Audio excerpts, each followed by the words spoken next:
Polymath. A polymath is a person whose expertise spans a significant number of different subject areas. Such a person is known to draw on complex bodies of knowledge to solve specific problems.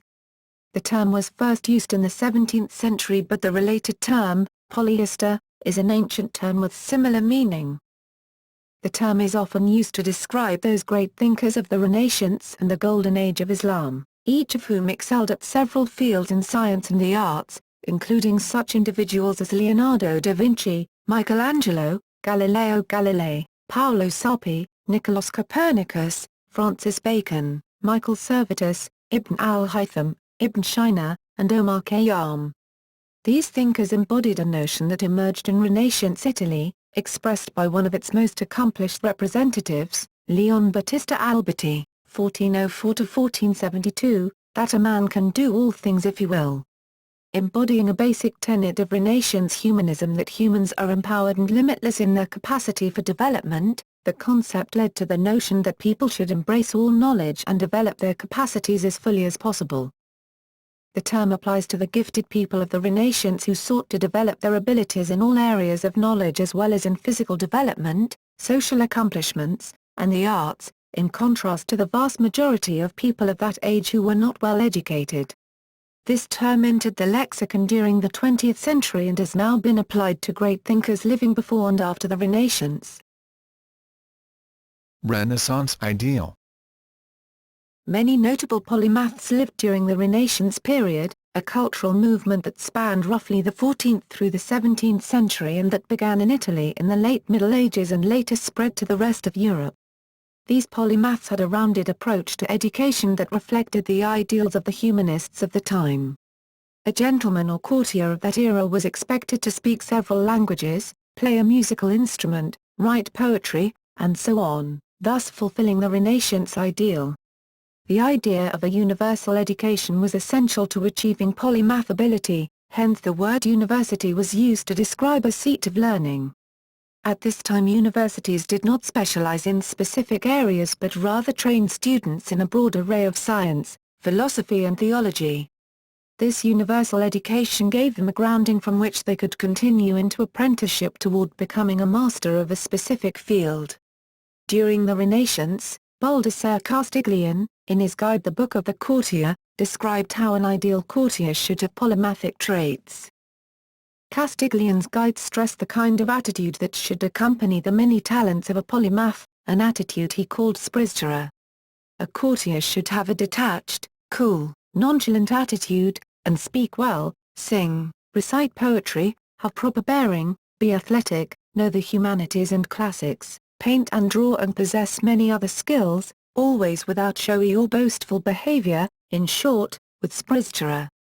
The many talents of the polymath should appear to others to be performed without effort, in an unstrained way, almost without thought. In some ways, the gentlemanly requirements of Castiglione recall the Chinese sage, Confucius, who far earlier depicted the courtly behavior, piety and obligations of service required of a gentleman. The easy facility in difficult tasks also resembles the effortlessness inculcated by Zen, such as in archery where no conscious attention, but pure spontaneity, produces better and more noble skill. For Castiglione, the attitude of apparent effortlessness should accompany great skill in many separate fields. In word or deed the courtier should avoid affectation and practice a certain spriztura. Conceal all art and make whatever is done or said appear to be without effort and almost without any thought about it. This Renaissance ideal differed slightly from the polymath in that it involved more than just intellectual advancement.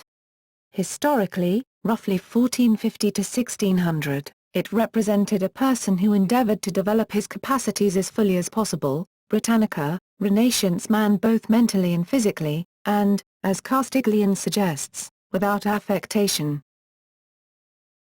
Related terms. A different term for polymath is Renaissance man, which was first recorded in written English in the early 20th century. Other similar terms in use are Homo universalis, Latin, and Uomo universale, Italian, which translate to universal person, or universal man.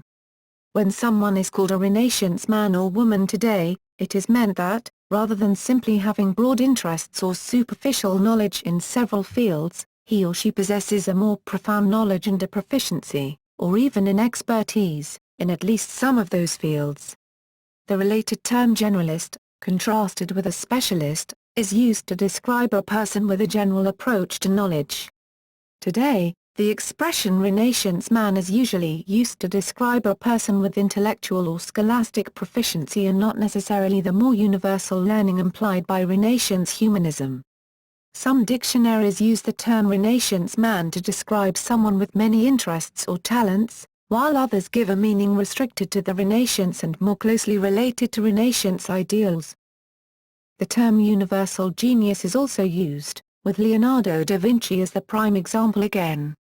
The term seems to be used especially when a person has made lasting contributions in at least one of the fields in which he was actively involved, and when he had a universality of approach. When a person is described as having encyclopedic knowledge, he or she exhibits a vast scope of knowledge. This designation may be anachronistic, however, in the case of persons such as Eratosthenes, whose reputation for having encyclopedic knowledge predates the existence of any encyclopedic object. Polymath and polyhistor compared. Many dictionaries of word origins list these words as synonyms or as words with very similar meanings. Thomas More took the words as corresponding to similarly erudite polys in his poem The Devil Among Scholars. According to the Oxford English Dictionary, the words mean practically the same. The classical Latin word polyhistor was used exclusively, and the Greek word frequently, of Alexander Polyhistor, but polymathist appeared later, and then polymath. Thus today, regardless of any differentiation they may have had when originally coined, they are often taken to mean the same thing. Other uses of polymath. In Britain, phrases such as polymath sportsman, sporting polymath, or simply polymath are occasionally used in a restricted sense to refer to athletes who have performed at a high level in several very different sports, rather than to those gifted in many fields of study. One whose accomplishments are limited to athletics would not be considered a polymath in the usual sense of the word. Examples would include Howard Baker. Similar claims to the title of sporting polymath could be made for Howard Baker, who won high jump titles, and played cricket, football, and water polo. Maxwell Woosnam. Sporting polymath is a full-time post. The term can also be used loosely in other curious ways, for example, Rolf Harris, whose fame has come as a popular artist, television presenter, and singer, has also been described by the Daily Mail as the people's polymath.